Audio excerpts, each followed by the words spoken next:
general kind of ideas of the team, of each individual Pokemon, and kind of go over what to expect over the 6 to 8 week season that is going to be this draft league. So, first up is going to be the league rules. Garchampion, if you want to, you can definitely explain how we got to even just today and how you made up your decisions. Okay. Well, hi, I'm Garrchampion. Obviously. So I personally was I used to do a lot of draft formats in the past. I've never hosted any. Um, and I just been seeing a lot of draft content lately from like PokeAim, which is a heavy inspiration to this league, as I'll go over here soon. But yeah, so I was like, you know what? I have the community for it. So you know what? Let's poke the bear. Let's see if any interest is available. And there was a lot. There's a lot of interest in this. So I'm glad it took off. And we started with like 5, 6 people interested. That turned into like 8, and then that turned into 14, which is super hype. So Devin, I'm glad you're taking part in this too. Yeah, So when I saw it, I go, you know what? I've done VGC, I've done doubles battles, but I haven't ever really done a singles format. But why not? It doesn't hurt to try. It doesn't hurt to learn something new about the Pokemon video game community. So I figured this would be a really fun opportunity. yeah, and the diversity within our group of 14 is honestly going to be pretty fun. Just to see like people's growth. I mean, you mentioned you're VGC oriented, and I feel like that's a good handful of these participants, these coaches. Hmm. There's a lot of like VGC aspects, so it'll be fun to see their growth and your growth in particular as the season progresses, and getting used to draft and draft format. Um, you know, but then there's also some experienced players in singles drafts. Um, and then there's some unknowns that we'll just have to see how those people do. So, Gotcha. So let's talk about the format of the league itself in terms of what to expect week by week and kind of some of the things that us as coaches are going to have to maneuver over the next 6 to 8 weeks. So let's talk about team composition first. So, as we'll go over, the team composition teams are anywhere from what, 10 to 12 Pokemon per team? yep. So minimum of 10 and maximum of 12. And this was a point based draft system. Yes. So each coach had 115 points to draft with. And yeah, each Pokemon had like a specific point value to them. So you had to choose wisely and just make sure you hit those two guidelines. Yep. So we'll go into this in a little bit, but this was a snake draft. So those who are not familiar what snake draft is in terms of fantasy sports or fantasy drafts in general, it is a 1 to 14 and then 14 back to 1. So in my case, I was pick number 3. So I was pick 3 in round 1, and then I was the third to last pick in round 2, and then alternated back and forth in terms of that. Um, it was with the mindset of this being singles, bring 6 out of your 10 to 12. And then with that as well as we have Terra Captains are any Pokemon that has a point value less than or equal to 9 can Terra within the battles. If it's greater than 9, so anything 10 and above, they are not eligible to Terra in the battle. Is that correct? Yes, and another thing too is each coach had 15 points to spend on Terra Captain. So the maximum cap was 9 pointers. But so you could still have a 6 pointer or split it up to 3 ways. Yeah. And So And then in terms of team management, in terms of long-term team compositions, we just talked about what the draft day was more or less about.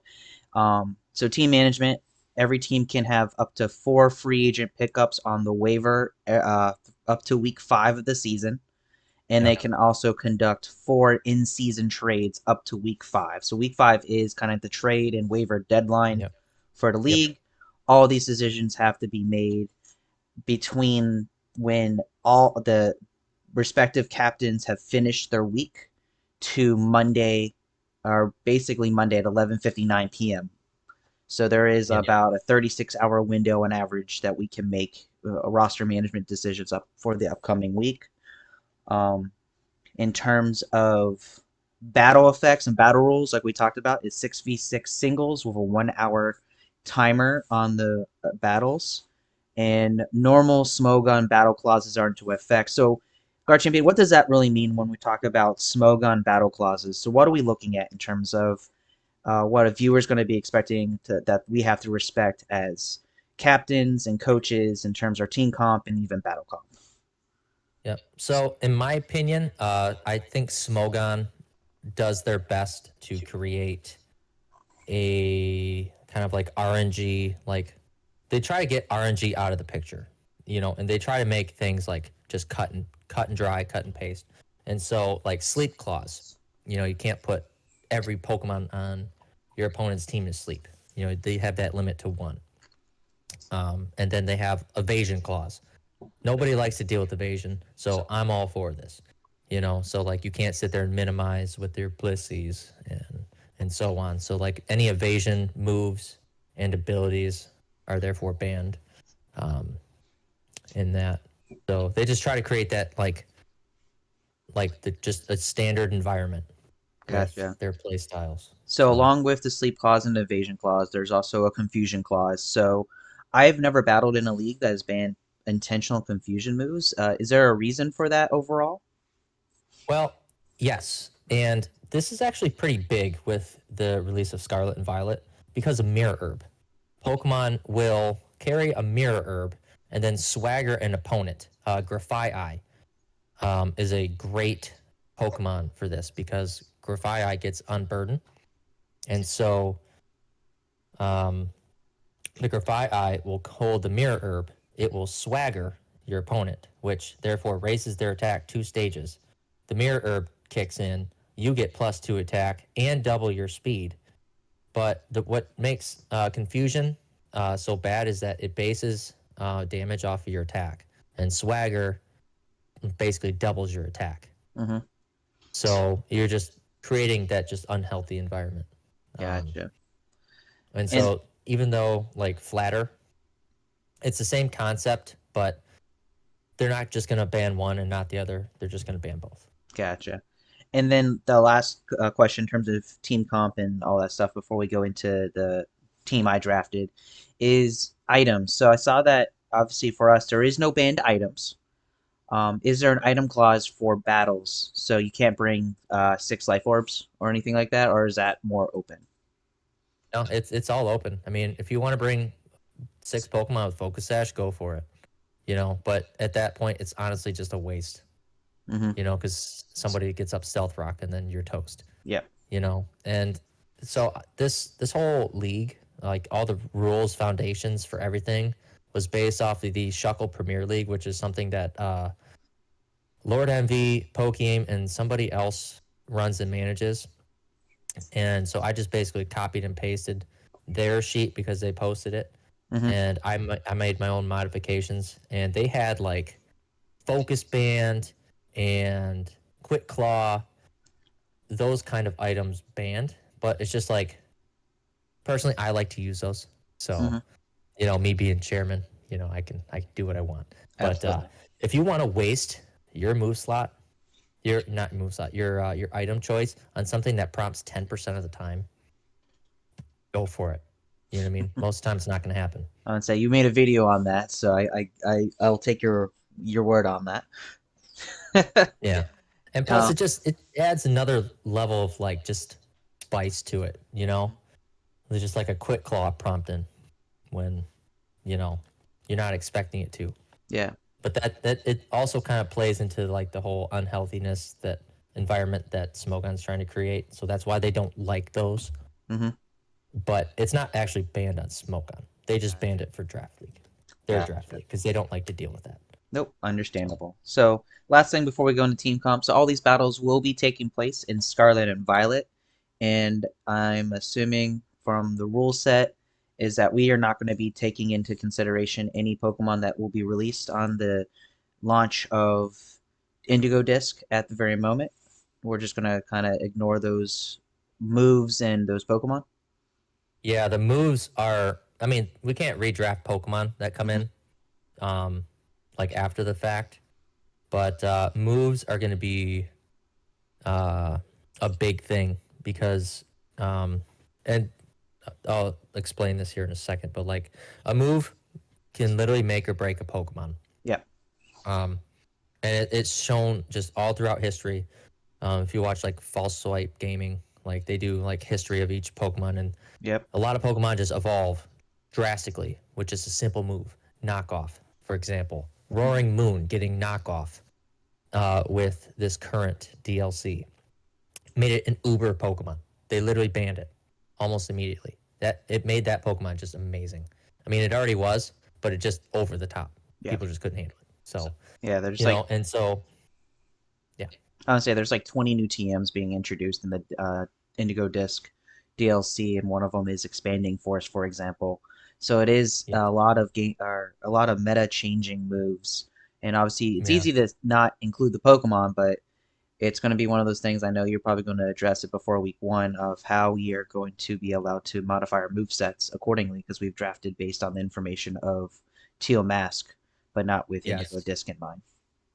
Yeah, so I'll end up probably just making a post and adding to the spreadsheet that like these moves are banned and make it a very known thing. And I haven't thought of penalties for it yet, but Mhm. I hope I don't have to get to that point if people are to continuously use these moves over and over again that are Yeah. banned. Yeah, and just I Because wanted it to does, yeah, honestly, I just wanted to talk about that in the beginning of the team comp and the draft kind of assessment because we are recording this as Indigo Disc is being released worldwide and yeah, switches are downloading it and all that kind of stuff. So it is a very important mindset of the world we lived in when we made this draft about 2 weeks ago at this point. yeah. So with that being said, is there anything else you want to talk about the league or anything before we go into the kind of the summary of my draft? No, I mean, I'm kind of hyped up to talk about your team. Alrighty, so So, my first pick, like I said, I was pick 3, round 1. So I went with Hisuian Samurai. And when I was at this pick, I was really staring down either Samurai or Greninja for this because, as you're going to see in terms of my kind of general picks, I really valued entry hazards for this because I know if you don't take, if you don't, if your opponent does not take that in consideration, that's going to be some ways, like you said, that's going to be able to break sturdies, break focus bands and focus ashes. And it's something that Samurott does really well. Ceaseless Edge sets up spikes and does damage. So it's one of those you don't have to waste a turn, in my opinion. mhm. And we just got Hisuian Samurott as part of a 7-star raid about maybe, what, a month or so ago. So it was already easy to build and easy to get. The Yeah. Um, Go for it. no, go ahead. I would say really from Hisuian Samurai, do you have like any real kind of guess or what would you assess in terms of like how a team or what you think the next like a team comp should be around if this is like the ace or even just like kind of the back end sweep or even just a lead for any form of real strategy? Well, I do want to call out that Hisuian Samurott is one of two Pokemon that can set up entry hazards with an attack. Cleavor being the other, which is one I drafted. Hmm. Um, but yeah, it has value, so much value in that because that was a 16-point Pokemon you drafted. Yeah, yeah, I went You pretty know, heavy in the and first round, so oh yeah, so and it's a very strong Pokemon. Like, there's a reason it's worth 16 points. Let me double check before I actually say something. Its base stats for attack and special attack are both over 100. yes. 108 attack, 100 special attack. Hmm. And then it also, I hate Cerabi So sometimes, but it it's also gets sharpness. yes. So that attack stat is just going to be boosted even more, with its slicing moves. Hmm. So it has good utility for attacking as well as setting up hazards, which usually takes 2 turns to do, Yeah, but you and do it in one. that was like the value I really saw from it. And like that was like really the deciding factor between that and a Greninja, where Greninja doesn't really have a entry hazard setup that is not damaging. Like you have to, I don't want to say waste a turn with an entry hazard, but it's a non-damaging turn. And Mhm. with Suing Samurott, you can cause you can force that pressure with damage and entry hazards all at the same Mhm. time. And even if your opponent does get rid of it, you can just set it back up and still put more damage and pressure. Yeah. The only downfall is that Cecil's Edge, I believe, has 90% accuracy, Mm, which doesn't sound bad on paper, but if you do enough competitive, 90 base accuracy is 50%. yeah, if it's not You know, 100%, it's 50%. It's yeah, why yeah, Stone Edge is all right until you feel hmm, like it misses more often than it hits. yeah. Like you better play the lottery if you hit 3 like stone edges in a row. You Yeah, know what I mean? Like, exactly. But I'm willing to take like a risk like that, and I say that because Scald's same accuracy percentage as well. It's like one mhm, of those Scald is a really good move, and you rely on hitting that 9 times out of 10 every single time, and you'll take that roll. yeah, All right. So my second pick was Glamora, which is a 12-point Pokemon, so not as heavy on the points. And with it, obviously, its ability, Toxic Debris, was the thing that really came to my mind when I was drafting it. It's so my first pick sets up spikes. My second pick can set up toxic spikes, and can also set up stealth rocks if it wants to. So again, I went leaned really heavy into this setting up entry hazard strategy and setting up more than one type of entry hazard. So it was one of those, depending on how this lead or even how I want to use Glamora, it's going to be all right. You're going to have to deal with this in more than one way. and something else to point out too is it's another Pokemon that sets up hazards without doing anything, because all it needs to do is get hit with a physical attack and then Mm-hmm. toxic debris will happen. Exactly. And You that's know? another piece that I was thinking of. It's like, you know what? It's more passive. So if I Yeah. don't want toxic spites out, I don't have to waste a turn doing it. I can just get hit. Now, it being poison rock, it's going to get hit probably more special attacks more often than physical attacks because of how just the weakness uh, diagram for this for that typing is. Poison Mhm. definitely being weak to a lot of historically special attacking types, Yeah. but also having a entry hazard clearing move, a mortal spin itself, is not Yes. a bad combination as well. So it can set up and remove and not really feel like it's you're losing pressure and losing that turn pressure as well. Yeah. You can also deal poison too, with mortal spin. Yeah, it's like what 10 to 15%. It's not a high percentage, but it's still worth the secondary effect for sure. I think it always poisons. Does it? Oh, I didn't read the detail of it. I Okay. thought it So reads as can poison the opponent. this also poisons opposing Pokemon. Oh, cool. I missed this Yep. then because that word Yep. definitely changes the meaning of that attack. Oh yeah. No, I think I actually misunderstood what this move does, because it says performs a spin attack that can also eliminate effects of such moves as like bind, wrap, and leech seed. So I thought it got rid of hazards, but it doesn't. Oh, it does. Oh, I mean, leech seed is still a strategy that can be a thing. I mean, Yes. Yeah. uh my favorite core back in X and Y was leech seed for Hawthorne. So Hmm. definitely a combination to take advantage, but it's still not a bad move. Um, Yeah. and it's also toxic debris is still something that it's signature ability for a reason, but it also is creating that niche that it kind of fills in. Yeah. Um, I do want to say too, um, that I have a lot of experience playing with this Pokemon because I've used it a lot in a lot of my lives, and I personally really enjoy this Pokemon. I mean, I used different Terras for it, but it's just really it hits really hard on the special side. It does. It has 130 base special attack, which is nuts. And it does have higher special defense. It's not the greatest. It's 81, but like I throw an assault vest on it, and it can take hits a little better than it normally wouldn't. Hmm. Um, but I like assault vest sets. Yeah. Because I don't need to set up South Rock with this, like doing singles 3v3. Yeah. Um, you got a lot of utility with this Pokemon. This You Pokemon know, gets a lot of hate for being the ace of probably arguably the weakest champion in all Pokemon, where really it should mhm. have been the lead.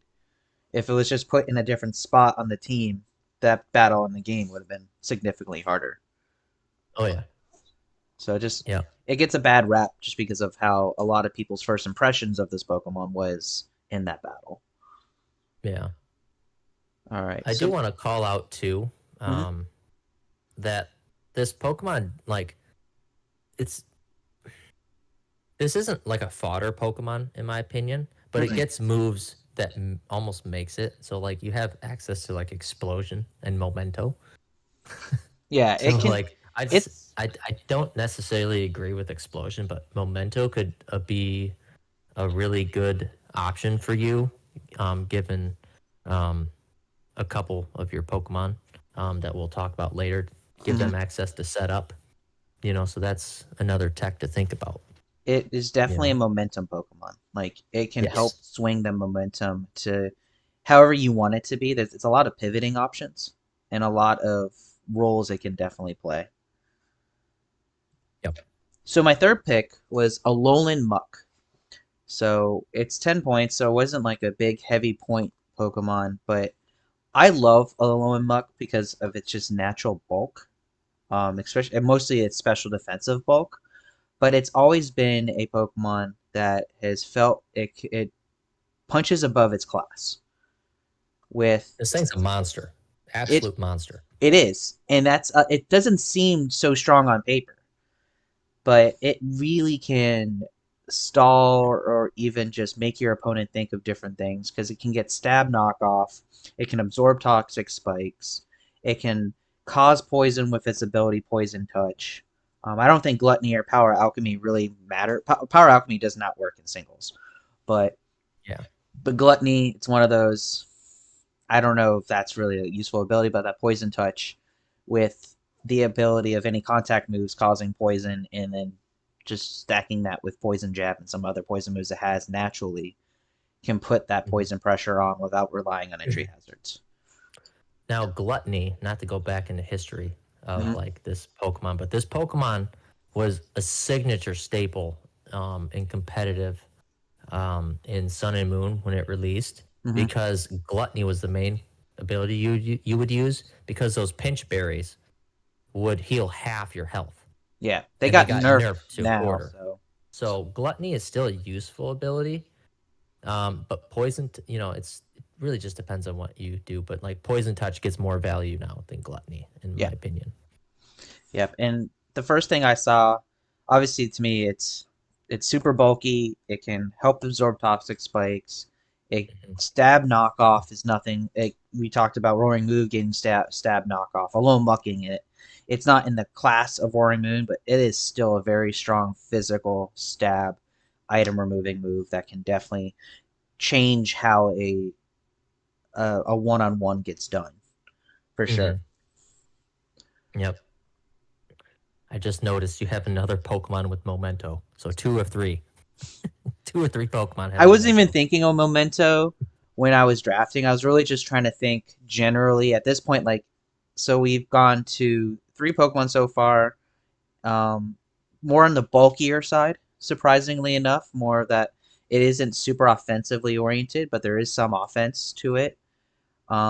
But I didn't want the fights to go too much into extremes of just haymaker, haymaker, haymaker. Alone Mhm. Muck can definitely slow the pace of a battle down and kind of give this pivot point again of forcing my opponent and forcing me to kind of think about a move two or three steps in advance. Yep.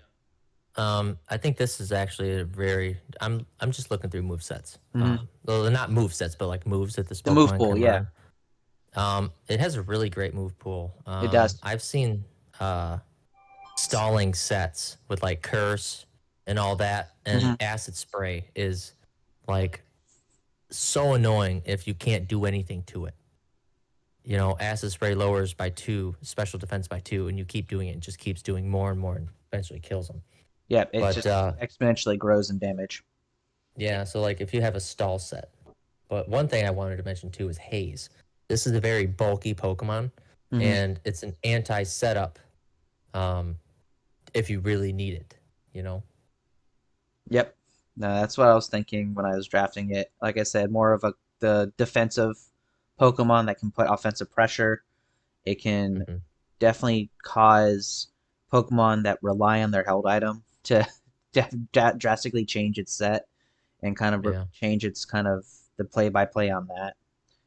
And then yeah. speaking of Pokemon that kind of rely on their held item, but definitely will take advantage, is the next pick, which is Cloyster.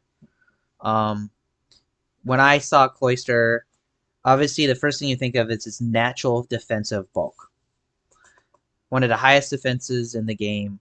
But I also remember Cloyster as a skill linker, and that the fact that it can get two, three different moves, and it doesn't have to rely on loaded dice to get the maximum out of those kind of luck based RNG moves. Is kind of already more deterministic with its ability, and just giving it a King's Rock or something that has secondary effects on its held items is just it makes it dangerous, surprisingly for such a defensive minded Pokemon. I actually had this Pokemon in draft previously, and it's very good. Um, you get it in on a Pokemon that can't do anything to it, and they are either forced to switch out or they can't do anything to you. And they're just, it's dangerous Hmm. if you can use it correctly. Yeah, and it's you can go like you said, either stall because of its natural bulk, or you can just be like, you know what, it's already defensively bulky enough as it is. Let me just try to see the how offensively minded we can go, and it can Yeah. definitely be a surprisingly good mix attacker. I was gonna say because you don't want to like underestimate this thing's special attack Hmm. because like you can throw like Hydro Pump. Yep, I just saw they got freaking Weather Ball. That's nuts. yep. So, like they summon like sand, you get a rock move. Yeah. Ice, you get no ice.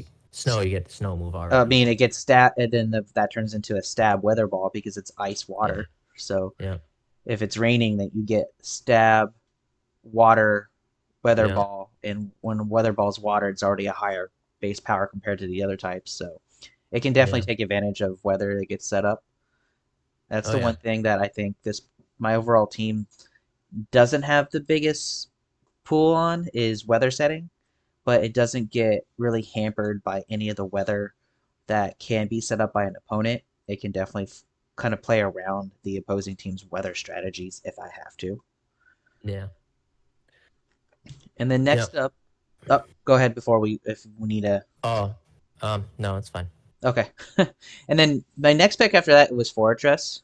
Um, to me, when I'm thinking anti hazards, I always the first Pokemon that's always come to my mind since the beginning of entry hazards has been Fortress, and it's one of those that can set up hazards and then it can take away hazards, and it's really pretty much been that defining Pokemon. So it has a niche and it's still good to this day in it. That's what my idea of that Pokemon was when I was drafting. It's like, all right, I want for sure anti hazards, rapid spin, Fortress. Let's go. It does its job perfectly because Hmm. it does all those things. Um, but this thing can easily get set up on, like, so like you just have to be careful using this because people see this, they'll switch in something that can set up, or threaten it, But I'm seeing a lot of cool moves in this thing's move pool. Like it gets body press, which is super fun. And With iron defense, yep, and it already has a naturally high defense, which is 140, which is pretty good. yep. And this is also one of my Terra captains.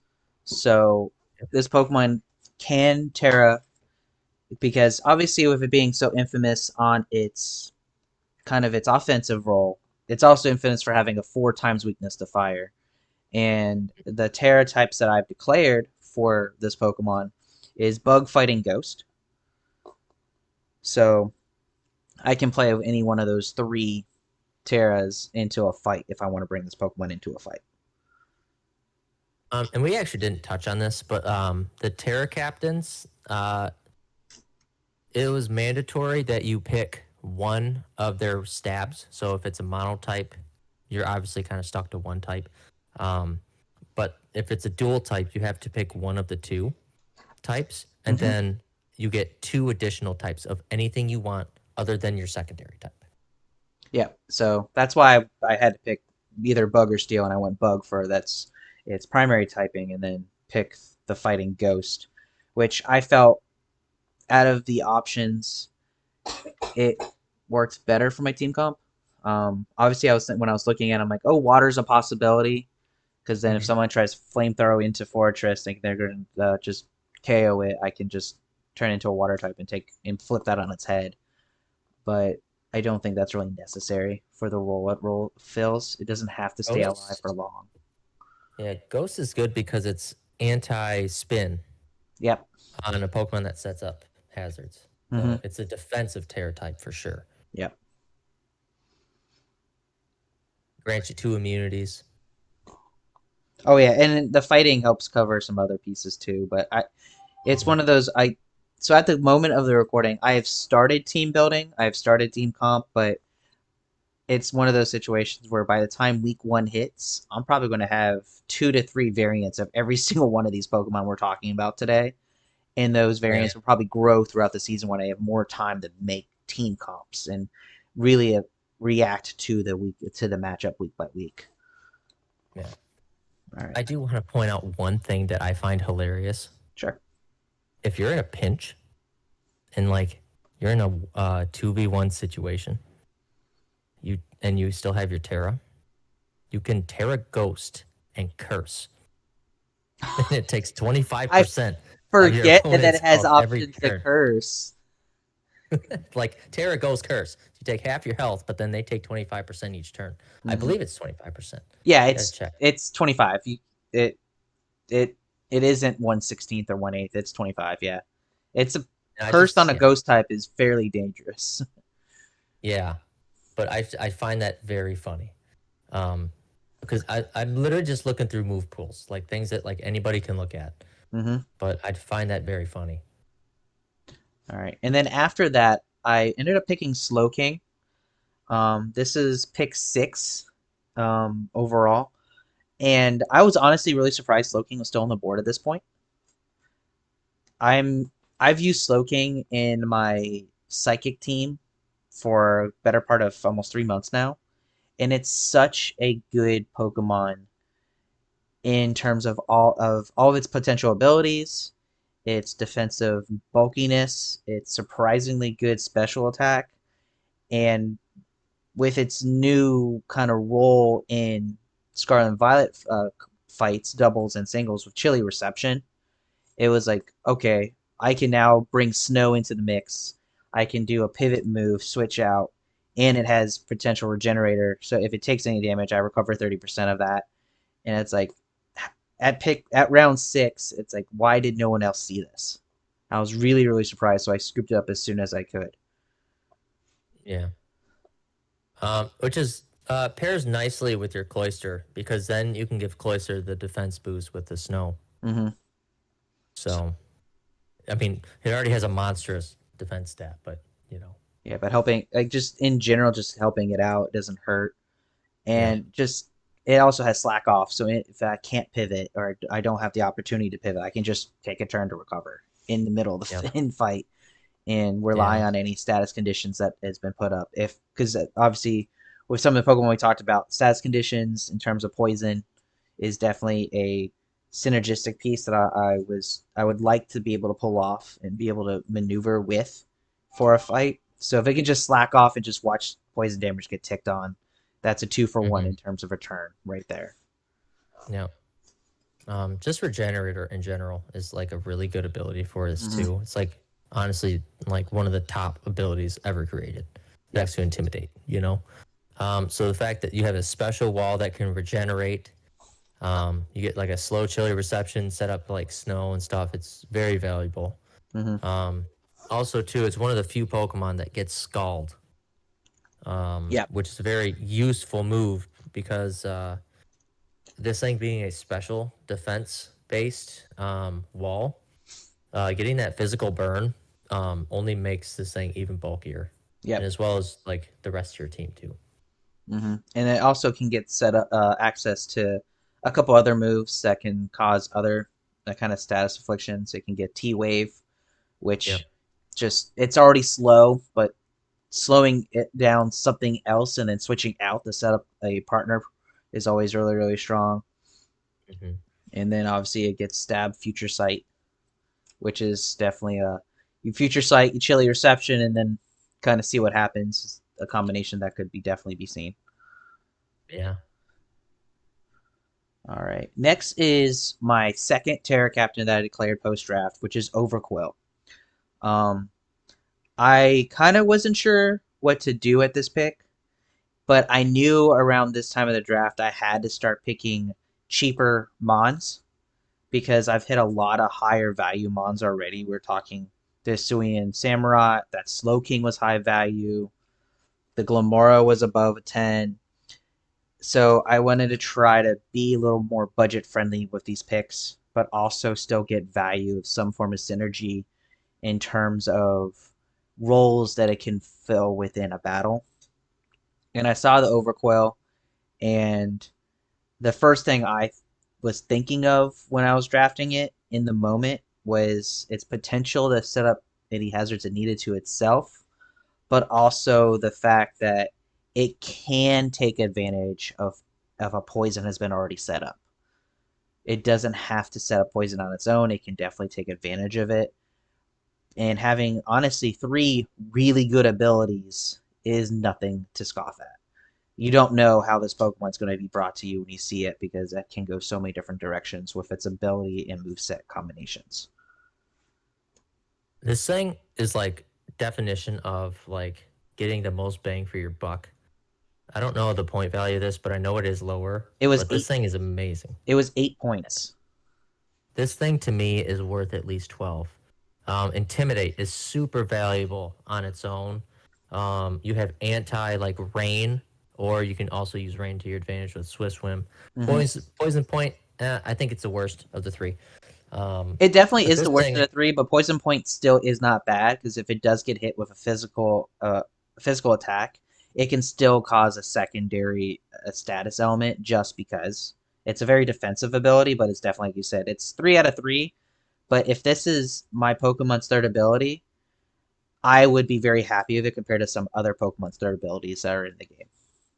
yeah. But this thing is a freaking threat, dude. This thing is 115 base attack. You know, it hit hard. It hits hard, but it is slightly a glass cannon. Hmm. Um, so I would say the only thing that hurts this thing is its speed. It's not the fastest at 85, Yeah, it's but definitely not in a high speed tier. But if you set up an Intimidate or if you go Swift Swim doubles the speed in the rain. So it can definitely jump in speed tier if you wanted to go that route, or it can mhm, cause that physical defensiveness become slightly defensively better because you're cutting your opponent's physical attack. Something to point out is that, like I said, this is my second Terra captain that I declared post draft. And this Terra typing for this is Poison, Grass, and Water. So definitely something that I can kind of go a couple different directions with this. now I wanted to say too that this has really good synergy with Fortress and Alolan Muck and Glamora. In terms of having toxic setup Yes. or like toxic spikes, because its signature move Barb Barrage Hmm. doubles in damage if the target's already poisoned. Exactly. And that was You kind know? of part of my thinking of it when I was drafting. It's like I already have a poison synergy package kind of already pre-built Yep. because I had a whole bunch of Pokemon that love setting up poison, and this is going to be my poison payoff. Hmm. And then Glimmora also has poison payoff as well, but in a different direction. So definitely is one of those. Like I said, it doesn't have to set up poison itself, but it can definitely take advantage if poison's already on the field. Yeah. And a move I haven't seen in a long time was Fell Stinger.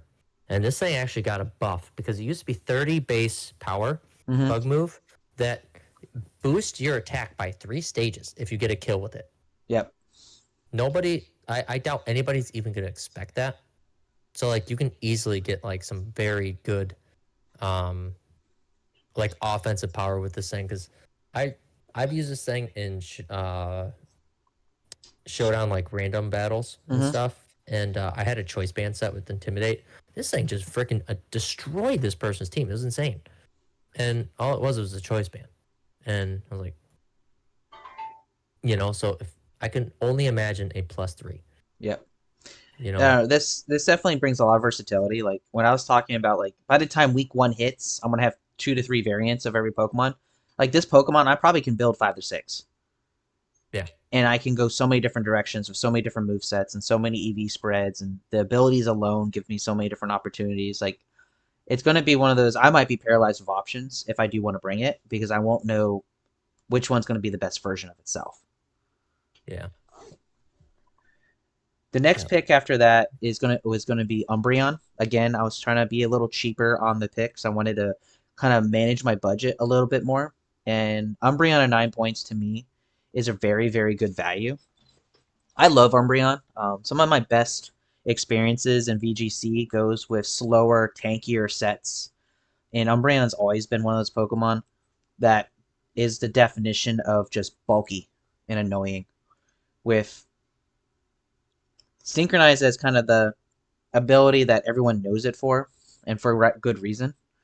But also with the like in its move set, Wish. It is a baton pass user, but I've never really been a fond person of the baton pass strategy because I just don't know how to use it right. But I understand Baton its Pass is value. actually banned in this league. Mm-hmm. Other than you can't pass stats, but you can use it as a slow pivot Yeah, or as a pivot move yeah. And then it has Wish. It has Toxic. It is the definition of bulk. Um, and annoying. It's yeah, and it's annoying. It definitely that this is my idea when I want to bring Umbreon to a team is I want to throw this kind of mid game, mid fight, be able to recover a little bit of momentum, try to slow down the fight a little bit, maybe set up a partner in terms of wish passing or even just historical kind of strategies with Thunderwave, Toxic, Synchronize, and kind of see what happens and kind of take a deep breath and kind of figure out what the late game of the fight's going to be with what the first portion of the fight is giving me. It's not going to be a Pokemon that I'm going to say set and forget every single week. You don't need that, but I think it still can fill that role, and it would be a nuisance for anyone to kind of have to try to overcome it because it can, on top of its bulk, definitely cause some mayhem depending on how I want to bring it. Yeah. This Pokemon also pairs good with your team with the whole like poison aspect because Mhm. like this Pokemon, its main job is to stall. Yep, And when you're stalling poison, they're on the timer, not you. You exactly. know? Um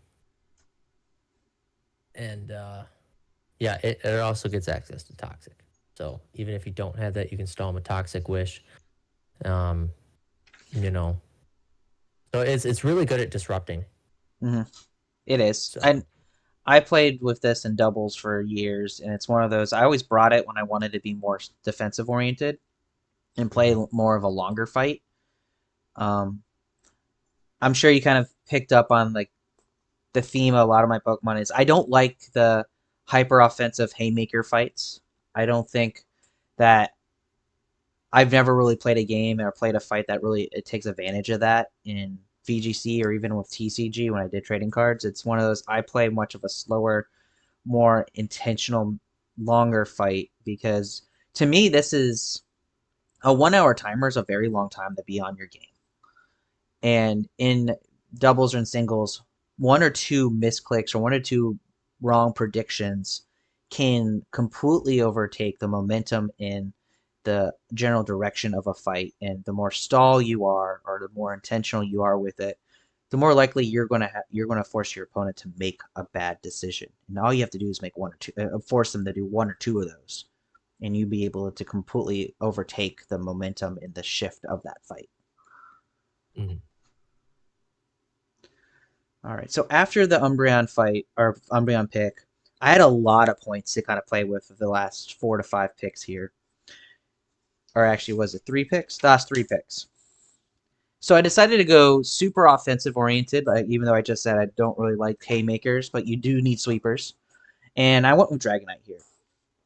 Dragonite is always been known as a super offensive Pokemon that can overtake and completely finish games. And just honestly, multi-scale Dragonite is something that is just super hard to deal with, regardless of the format it's in. Especially with the introduction of heavy duty boots, Mm-hmm. keeping So that multi scale intact. yeah, so it can't just lose its multi-scale because of entry hazards. Um, I also saw Dragonite.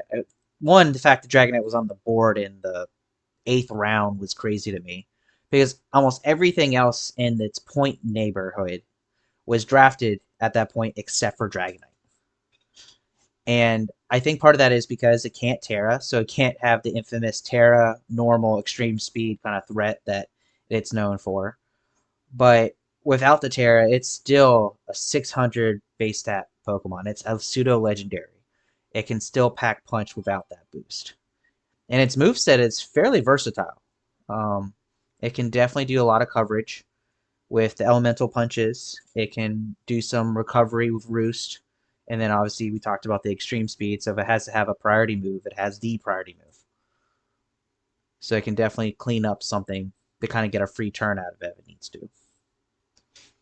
Yeah, I was waiting until Dragonite to say this, but you do have good access of priority on a good handful of your Pokemon. So, like, Mm-hmm. if you get your opponent weak, it's an easy opportunity to pick them off before they get to attack you. You know, like Alolan Muck has Shadow Sneak, and Cloyster has Ice Shard. Yep. Hisuian, Overqwil, I believe it Hisuian, had Aqua Jet. yeah, Overcoil and Hisuian and Samurai both get Aqua Jet. So there's a lot of priority, a sneaky priority kind of fourth move picks that you can definitely go with it. And to me, like, I saw Dragonite again. This is an 8th round pick at 16 points.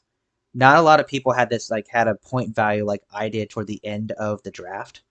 I was like, I used my middle picks to kind of build a budget that a lot of people did not have. Like, there was a team during this that had what, 6 points for the last 3 picks. So they had to do the inverse of what I was doing, because they went super heavy in the beginning of their draft. So when I saw Dragonite, it just was like, let me take this. It's a pseudo legendary. There's no way this can be a bad idea. Yeah, it does lose value with losing Terra because doing like Road to Master and Master Ball tier stuff, the evolution of Dragonite was insane. Because you saw Dragonite like, great, how am I gonna freaking deal with this? Yep. And it's so weird how the metagame shifted to counter Dragonites. Because Yes. Dragonites would counter Dragonites. They'd be more bulky Dragonites. Because at first they started offensive, then they turned into defensive, but they still were annoying because you still have access to Dragon Dance, Mm-hmm. so you have that access to, like, boost your attack while still having bulk. But this thing does have a decent. I've seen some special sets used. It has 100 special attack. Yeah. I mean, yeah, it's not 134 attack, but 100 special attack 100 still special makes it attack. a very qualified mixed attacker. Yeah, so you send a defensive wall in. Obviously, they're more defensive, not special. I Mm-hmm. can't think of an example off the top of my head, but um, okay, we'll say Graveler. It's not the best defensive wall, but it's a defensive wall. Yeah. Its special attack is mediocre, and you know that since you're doing draft, you know their team. You throw on Surf, you basically kill that thing. You know Yeah. what I mean? Exactly. And So its move set is so deep. It has yeah, access to so many things. It can fill a lot of different roles, but really when someone sees a Dragonite, they really think sweeper. They think, all right, Hmm. this is a late game Pokemon. This is gonna Dragon Dance, and then what else? What's gonna happen turn two? And it doesn't have to be. I've seen so many different variants. I've seen Assault Dragon or Assault Vest Dragonite. That's like, all right, come at me, bro. Let's see what happens. Yeah.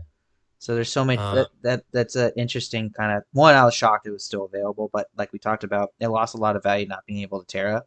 But I don't think that is a loss of value.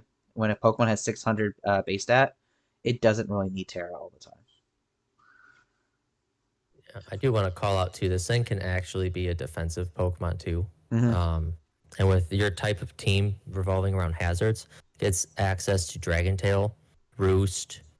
Um, you know what I mean? So you can Mm-hmm. take those hits, run Rocky Helmet, and just do a lot of chip damage. Yeah. You know? And then speaking of chip damage, the second to last pick I had was Iron Thorns.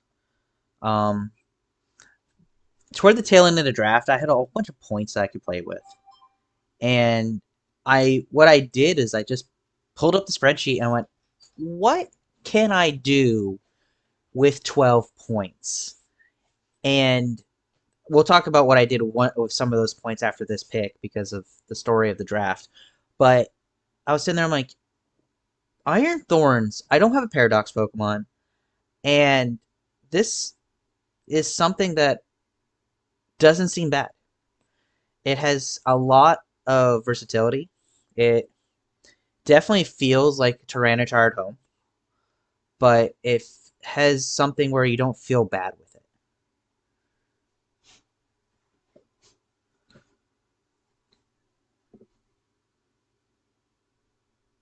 I'm Garrchampion, are you looking at still there? movesets. Okay. I wasn't sure if I dropped you. I lost you in the call there. No, I'm looking at movesets. Because I've ran this like one time. I haven't used it since. Um, So generally, it gets access to oh, entry hazards, so it definitely fits the theme of the team. It has some really good offensive stab with it being electric rock. Um, it can definitely cover some typings that the team generally hasn't covered yet. But it can also kind of be either a very strong lead or you can set it up to be a mid-range attacker and not make it a lead. Like it has a lot of versatility in its moveset. I would say the one thing that draws this Pokemon back, but also draws a lot of Paradox Pokemon, is the fact that it only has one ability, Quirk Drive, and it either gets triggered on Electric Terrain or it gets triggered with a held item Booster Energy. But Booster Energy is an item, if I'm not mistaken, can't be knocked off. So it's one of those situations where it can be an anti-knockoff item. um, well, it's not that it can't get knocked off. It gets used before it can get Yeah, it knocked gets off. consumed immediately. Yes, So it's one of those on screen. situations where it can definitely take advantage of that, especially with the prevalence of knockoff. Hmm. But I I started researching this Pokemon after draft, and I was like, all right, I drafted it because it can set up entry hazards, but realizing it is Tyranitar at home, I'm like, holy crap. It truly is, has a lot of Tyranitar feel to it. Yeah, it takes its times four weakness to fighting and transfers it to ground. Mm-hmm. But and so I remember the gimmick of what people were running with this originally. And they were running Terra Bug Dragon Dance with loaded dice because it gets Pin Missile and Rock Blast. Yes. You know, I mean, I know you can't Terra this, but like, that's how people have used it in the past. Mm-hmm. But it is a pretty threatening Dragon Dance sweeper. I don't know if you can EV this thing correctly, but if you can somehow get like a booster energy to boost its speed, like I said, I don't know if it's possible. It is. Giving this thing a choice scarf boost while being able to Dragon Dance with a whopping 134 attack, this thing's a threat.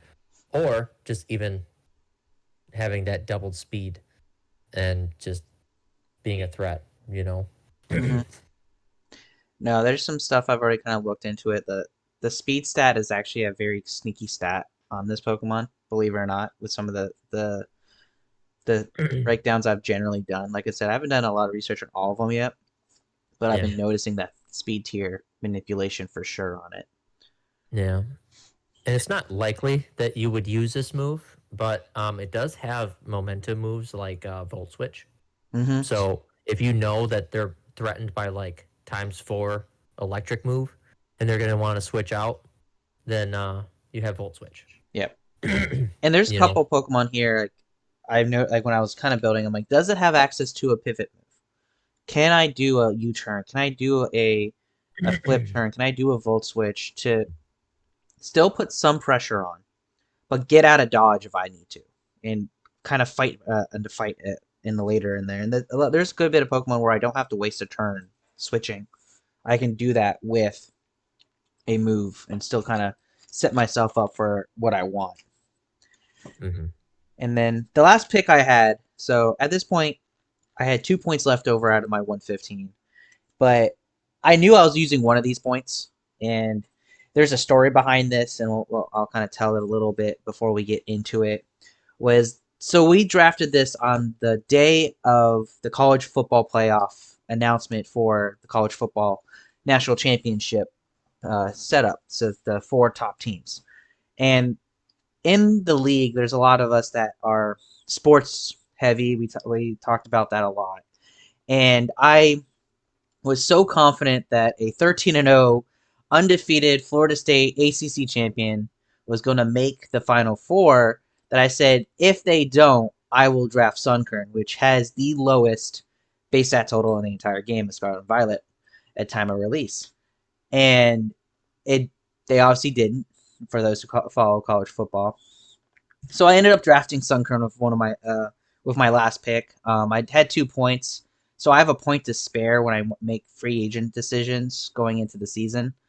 But I wasn't going to back off from this, even though several people gave me the opportunity to do so. But after kind of taking my foot out of my mouth and kind of reading into what Sunkern could do, it's silly that a Pokemon that has 180 base stat total has the moves that Sunkern has. Yeah, it could be a disruptor with Sash. Like it, I was looking over it and I was sitting there. I'm like, it can do fear. Holy crap! It's like, okay, how do we play around with this? Like, what can we do? And I was looking into it. It can learn weather setting up moves. It can set up screens. It can do a lot of shenanigans for something that only has 30 in every single stat. Shenanigans is an understatement. uh, And it's honestly, I think it can bring value to a team. Like if I would bring this as one of my six, I don't think this would be a loss of I'm already playing one mon behind. I There's was a gonna lot say of you bring this possibilities. Pokemon, you're down 6-5 at the start. Well, yeah, but I think that it can definitely get me to a point where it severely takes out a Pokemon. It's not like I'm gonna bring out Sunkern so I can just give it Slowking a regenerator turn. Like it can bring value to the fight. It's not going to be a sweeper by any means, but it can bring value. Like it's going to be interesting how I want to go about building this because I don't think it's going to shock anyone when I say that I can't find a singles move set for this in Scarlet and Violet as of this moment. So this is going to be a lot of me trying to tinker with it and kind of figure out what I can get away with. And I might end up having to grind the ladder to see what works and what doesn't work. But it could be a fun little add-on. It's going to be one of those. This could be the biggest meme of the league. If it gets a KO, that I think might shake half the league up because they're not going to expect it. But there's so much possibility. Like there's a lot of fun with this one. I don't think it's going to be something that's going to cause my team to take over the league by any means, but it can definitely bring a little bit of a fun little piece to a fight in one of the weeks. So here's the thing: do you plan on keeping it the entire league, or are you gonna get rid of it? I don't plan on getting rid of it, but I do that in my fantasy sports, so I do a lot of fantasy football, Mm-hmm. and I typically don't do a lot of trades unless it's an offer I can't refuse. Yeah. and I only really do waiver wire pickups when I have to, based on in fantasy football it's either injury or bye week. But we don't have to worry about injuries in Pokemon, which is great. So unless I'm at a point where I need to drop it because I need that point plus some other stuff to pick up something, I don't see myself giving up on it. Because if I Hmm. drop Sunkern, that just means I have 2 points, which means I can pick anything that's 2 or 1 point up again. In order for me to actually drop Sunkern or remove Sunkern to get any additional value, I would have to drop Sunkern and something else, which would cause 2 free agent pickups. I mean, I'm sitting here looking at the 2 point Pokemon, and there's a couple decent Pokemon Oh, there in there. is. I'm not discounting the fact that if I drop Sunkern, I can definitely get something probably arguably better. And not arguably Hmm. better, but like significantly better. I'm not discounting that fact. But I just, right now, I'm struggling with the concept of building up 11 Pokemon right now, which will turn into Yeah. probably 20 Pokemon by the time I really get fleshed out and ready for the league. So Hmm. doing that and dropping Sunkern after week 1 just to make 2 to 3 more Pokemon, because again, everything's going to have a variant. There, I can just not use it, which is fine. I'll be playing with 10, or I can try to bring it into a matchup that I might be able to take advantage of something. You just Well, never know. yeah, I do want to point out I haven't like it's an unspoken rule, but like I'm gonna make it a spoken rule. I mean, obviously now being on this platform, but everybody has to use every Pokemon at least once during the season. Honestly, that doesn't phase me by any means. I think why draft a Pokemon if you're not going to use it? Like Exactly. I get it's matchup depending, but like it makes people like think about their decisions and make them Hmm. not like bring the same 6 Pokemon every week. Yeah, and You know. I think Sunkern, believe it or not, actually has a lot of synergy with this team overall. It can definitely take advantage of some of the general strategies that the team, the other 10, are bringing to the table, fight in, fight out. It doesn't have to be. It doesn't have to be the late game sweeper. It doesn't have to be the lead. It doesn't have to be anything that really scares you, but it can be enough where if it gets a cheeky turn or two, it can mess up the middle of a fight. Giving this thing a focus sash, endeavor, and having it or already having to deal with poison is enough right there. Like there's a whole bunch of possibilities that it could take advantage of, and I'm intrigued on how I want to build it. And I think it can definitely, even if it's just a funny story by the end of the league year, it's definitely something that I will have fun with. Yeah. And I do want to call out too that like based like on our spreadsheet we have like how many excuse me KOs a Pokemon gets, how many times they faint and all that. Um if you were to try to do that endeavor set you mentioned Hmm. and they die to poison, that is not Sunkern's kill. That is whoever laid the toxic spikes. I know. So okay. I didn't know if you knew that. So I didn't want you to get all excited, like, yeah, Sunkern got a kill, but then I had to like be like, no, it actually wasn't. It'd be, hey, You Sunkern know, didn't get the kill, but Sunkern gave, like, if a Pokemon is assisted. at 90% health, Sunkern brings it down to 1 HP, and then Mhm. the poison Yeah. does the rest of it. I mean, that's still 90% damage done in 1 turn. Oh yeah. So it's one of those. It doesn't have to be the main traction. It can definitely Yeah. be a very good support, Yeah. and support doesn't always have to be defensive. Yeah. So, but that's my team. That's the 11 picks. That's the kind of the story of that day. That's kind of like laying out what the what 5, 6 to 8 weeks of this is going to be, depending on how playoffs, if I make playoffs go, different things like that. So I'm excited to build these teams to do singles, um, and kind of interested to see how the beginning of 2024 is going to go in this league. Yeah. Did you want me to? I know you have your notes and all that stuff, but Hmm. did you want me to kind of give like my opinion of your Yeah, team as a whole, just like as an overview of everything? yeah, absolutely. Give me an idea. As I kind of already talked about what I'm thinking this team can turn into, even though I'm very beginning of the intro, kind of like, all right, what can I do?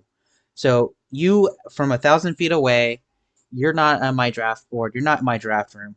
What do you see when you see this 11?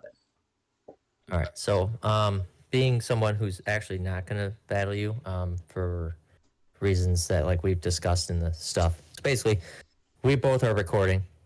So like we're not going to fight each other because we're both recording. Mm-hmm. Because the split, in case everybody doesn't know, there's half people who can record and half people who cannot.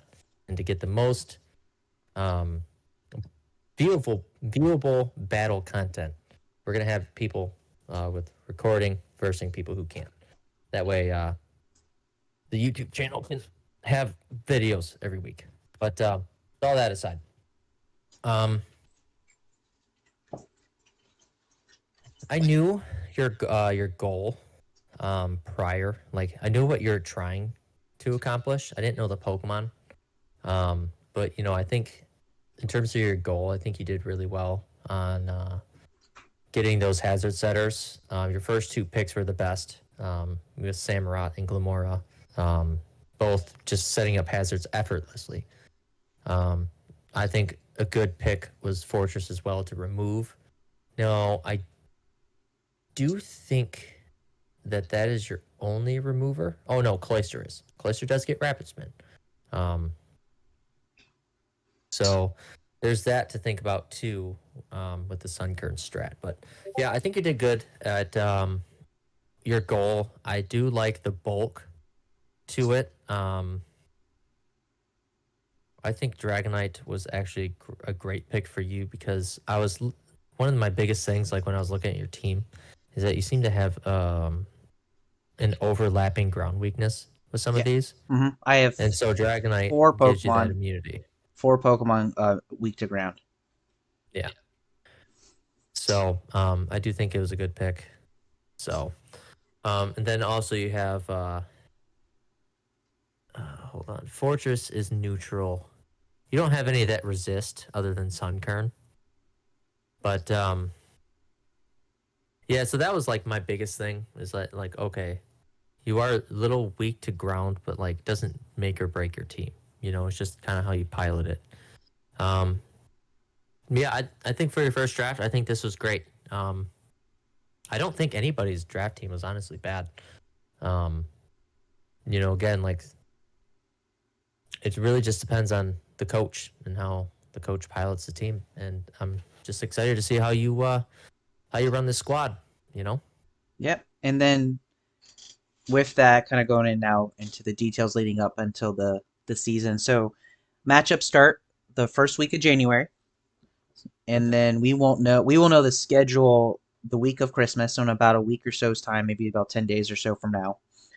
And that means really leading up until January 1 is where the prep of team comps and team builds, and then it's up to the coaches to determine how much week to week we want to build more variants or modify our team or just go into research and try to game prep. And that's where I think another skill of this league is going to come into play. It isn't going to be which six you bring, it's going to be how do you prep for those six. Yeah. You have to realize the weakness of your own team and what they could bring against you based on that. Or, I think damage calcs are going to be a good thing to practice, Mm-hmm. because like you can, your thing on the spreadsheet is right next to the Tyranitar's, DC United Tyranitar. So like, I'm just looking, what if a Tyranitar sets up one Dragon Dance? How much is that doing to each of your Pokemon on each Pokemon on your team, Yep. So it's good to run the damage calcs. That way you know that stuff ahead of time. You're not wasting people's time in the middle of battle because nothing makes me more cringe when it takes somebody 2 minutes every single turn to make a turn, Yes. to make the move, which is why I like your time, and I have that lower than normal. So Absolutely. to kind of eliminate that. But again, Garrchampion, thank you so much for joining me. I know if you organizing a league and me asking you, hey, come join me, let's talk about my team, let's have you just kind of dive a little more than surface level on this. I know that's something that as a participant and also commissioner, that's something that I wanted you to have an opportunity to talk about this, and hopefully this can grow into beyond just a season one. Hopefully we'll have a season two. and we can just have some fun with this. Yeah. Well, hey, it was my honor. Awesome. Well, again, thank you so much. For those in the video, I'm going to put some of the links for the Garrchampion Draft League in the description. I'm going to put some resources that we talked about throughout this conversation today in the description as well if you want to kind of learn more about draft leagues and just battling in the singles piece as well. And then I will also put a general summary of some of the basic rules from this conversation so that way you guys can continue throughout the season in each video that we post here and in the Garrchampion Draft League YouTube channel. That way you can watch all of our fights. You can watch the fights and battles of all the trainers in the league and definitely kind of just watch the progression from week to week and see how everything kind of goes. Again, Garrchampion, thank you so much today. I appreciate it. I hope that this exceeds all expectations of all the coaches, and we actually can build a very balanced league where we don't know who the number one seed is until the end of the last week. Yep. Awesome. Again, thank you so much.